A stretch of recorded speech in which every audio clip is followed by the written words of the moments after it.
Morning friends, आज हम पढ़ने वाले हैं एनसीईआरटी की मैथ्स क्लास 5 की मैथ्स बुक का chapter 13 ways to multiply and divide.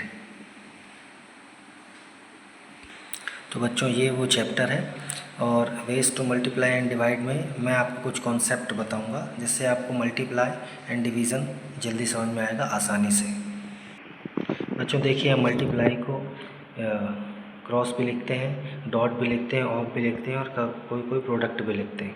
ठीक है, डिवीज़न को हम ये डिवीज़न का साइन है और ऐसा भी लिखते हैं। ठीक है, हम इस चैप्टर को समझने के पहले इसका थोड़ा सा कुछ कॉन्सेप्ट है उसको समझेंगे। कोई भी 3 नंबर लेते हैं, ये यूनिट डिजिट का नंबर है, ये टेंस डिजिट तक का नंबर है और ये 3 डिजिट का नंबर है, मतलब हंड्रेड्स तक का नंबर है। ठीक है बच्चों, देखो हम इन्हीं 3 नंबर को ऐसे लिख सकते हैं 0 + 7 या केवल 7 ही।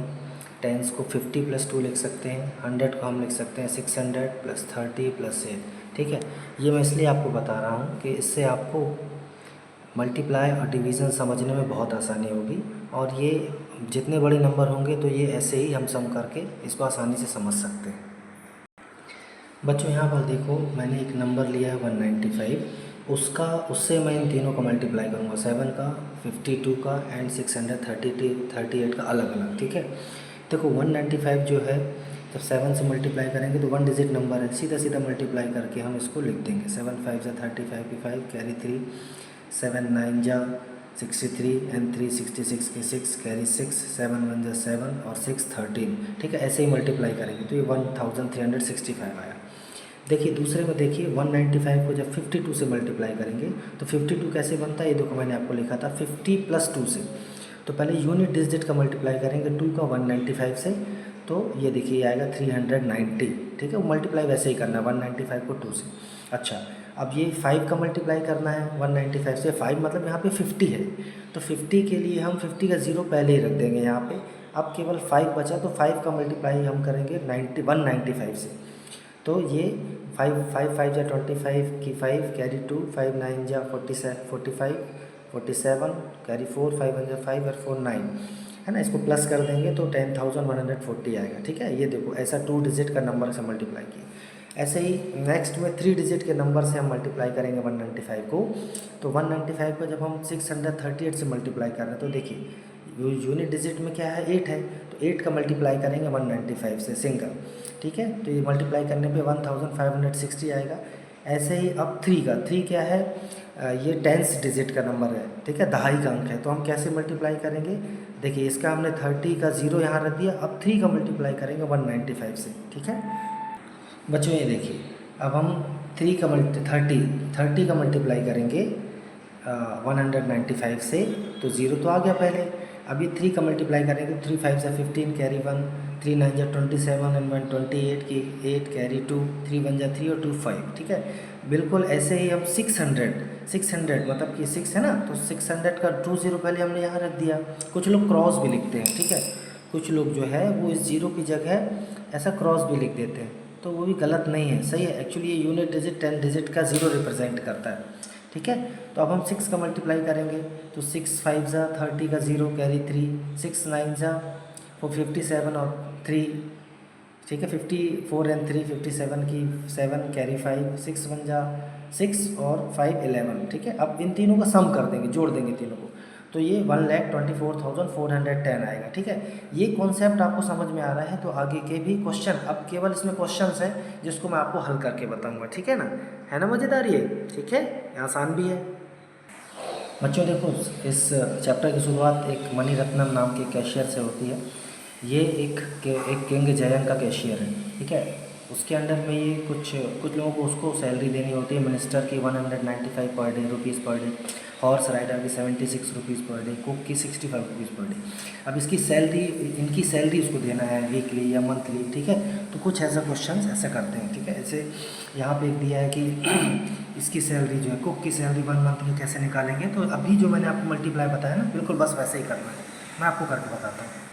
बच्चों तो इस बुक में जो 1 मंथ लिया वो 31 डेज़ का यहाँ पे माना है इस क्वेश्चन में। कुक की एक दिन की सैलरी जो है वो 65 रुपीज़ है, तो 31 डेज़ की सैलरी कैसे होगी, पहले हम यूनिट डिजिट का 1 मल्टीप्लाई करेंगे 65 से, 65 और 30 का मल्टीप्लाई करेंगे 65 से, और ऐड कर देंगे तो 2015 रुपीज़ पर मंथ उसकी सैलरी हो जाएगी। ओके, देखिए ये कुछ ऐसा है, ठीक है।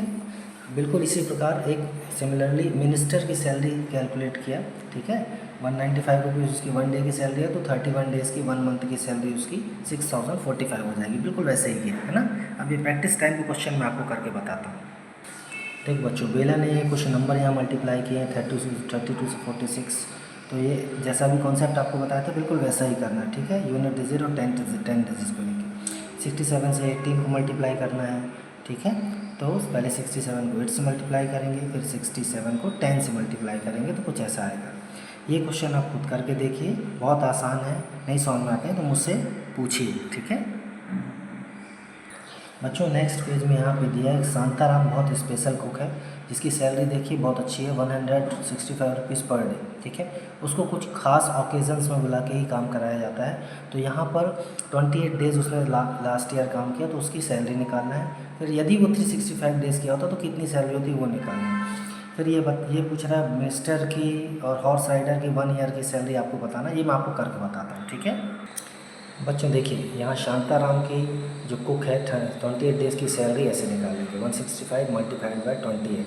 बिल्कुल ऐसा ही है जैसे अभी आपको बताया था। यूनिट डिजिट 8 का मल्टीप्लाई करेंगे प्लस वैल्यू 165 से, फिर जो 10th डिजिट है मीन्स 20 का मल्टीप्लाई करेंगे 165 से। 10 पहले रख देंगे, फिर 2 का मल्टीप्लाई 165 से कर देंगे तो 330 आ जाएगा। दोनों को ऐड कर देंगे तो उसकी 28 डेज़ की सैलरी 4620 आएगी, ठीक है बच्चों। देखो ये शांताराम की ऐसे ही 1 ईयर की सैलरी निकल आई है, ठीक है।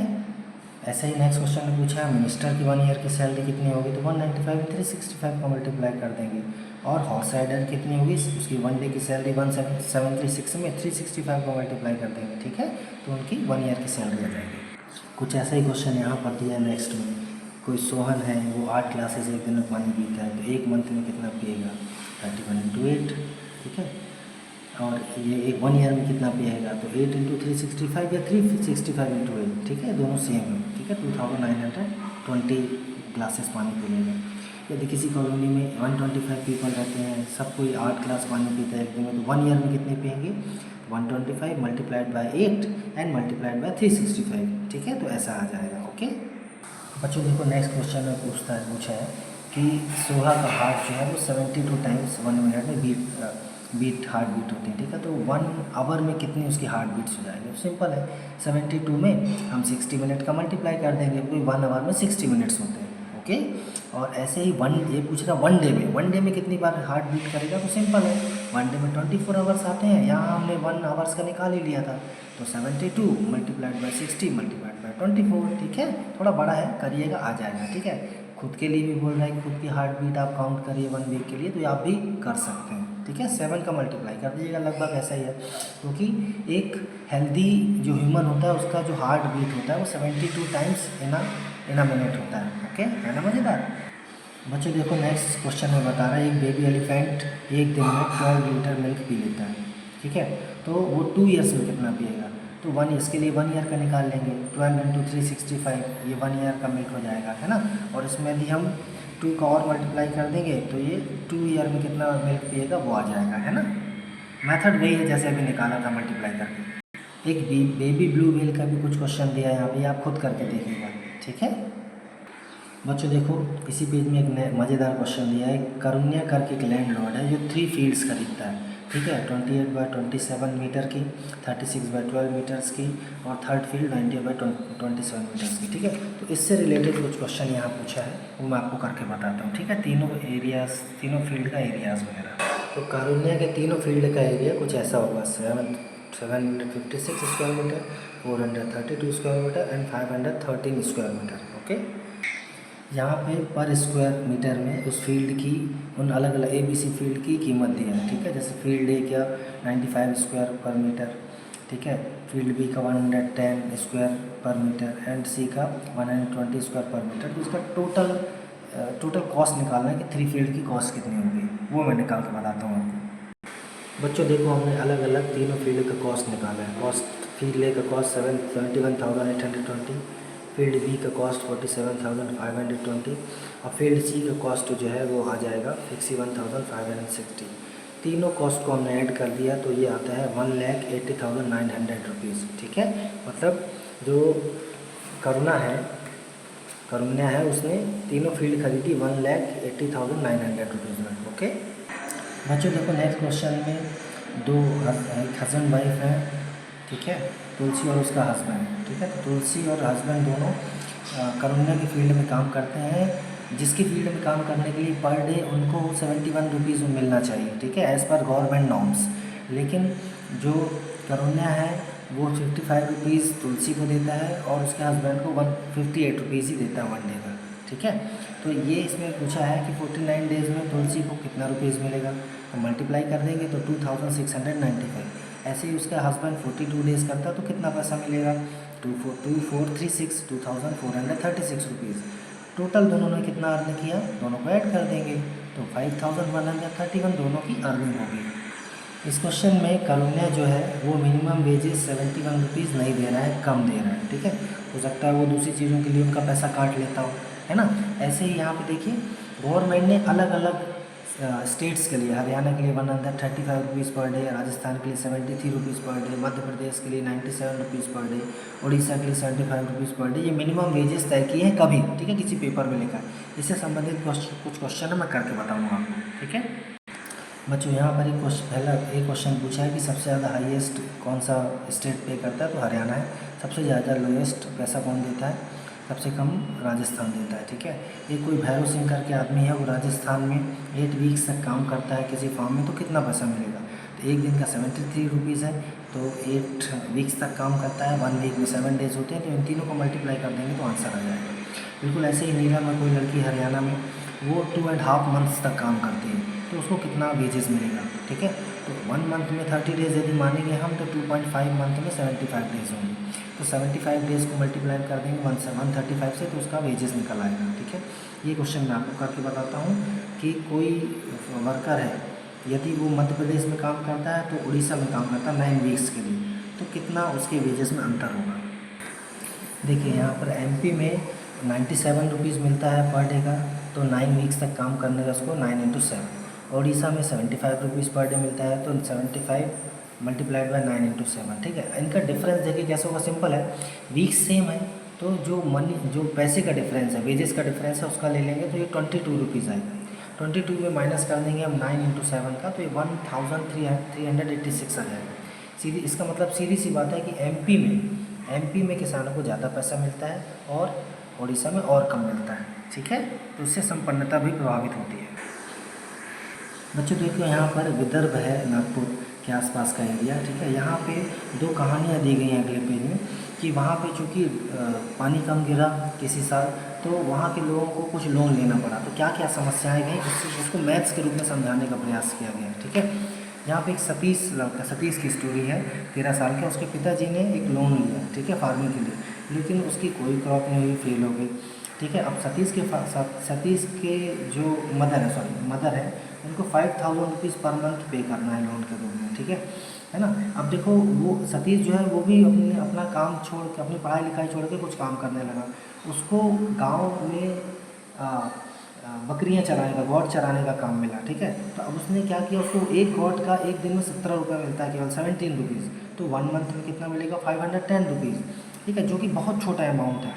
कहाँ उसको पर मंथ 5000 रुपीज़ लोन देना है, लेकिन उसको 510 ही मिलेगा 1 मंथ में, तो अपनी माँ की मदद भी नहीं कर पाएगा ज़्यादा।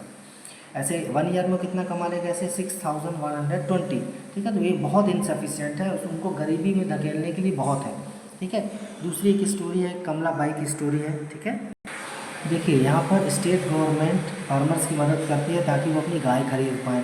तो एक कमला बाई घोड़े हैं, वो एक काऊ खरीदती 17,500 में, जिसमें से उन्हें केवल पे करना है 5,500, बाकी गवर्नमेंट पैसे देती है। फर्स्ट क्वेश्चन ये पूछता है कि गवर्नमेंट ने कितना पैसा दिया, तो ये 17,500 माइनस 5,500 मतलब कि 12,000 रुपीज़, मतलब कि गवर्नमेंट ने 12,000 रुपीज़ पे किए, 5,500 केवल कमला को पे करना पड़ा। ठीक है, नेक्स्ट क्वेश्चन में पूछता है कि 9 पीपल ने उनके विलेज में काऊ लिया, तो गवर्नमेंट ने कितना पे किया, तो 12 × 9। ठीक है, देखिए गवर्नमेंट ने 9 पीपल्स को पैसा दिया, तो 1,08,000 रुपीज़ की सहायता की गवर्नमेंट ने काऊ खरीदने के लिए। देखिए बच्चों, कमला बाई जो है वो उस काऊ को डेली रख रखाव में, खाने पीने में, ध्यान रखने में 85 रुपीज़ पर डे खर्च कर रहे हैं।